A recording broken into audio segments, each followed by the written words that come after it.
Gandang tanghali sa inyo mga kalungski. Dito ako ngayon nagpakain ng kambing. May tips pala ako sa mga nagplano mag-alaga ng kambing mga kalungski.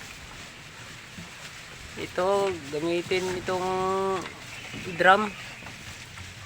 Hahatiin nyo mga kalungski para may malagyan kayo ng pagkain. Nito lang mga kalungski, oh. Tingnan nyo mga kalungski. Yan. Lagyan nyo ng pagkain yan mga kalungski para hindi nila maapak-apakan. Yan. Yan. Lagay tayo ng pagkain. Lagyan natin ng pagkain ng lagyan mga kalungski.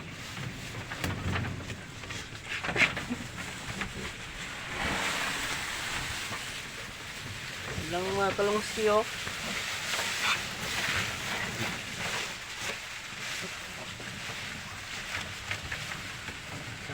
Sa nagbabalak dyan na mag-alaga ng kambing, ito yung magandang paraan para hindi maapak-apakan ng mga pagkain nila.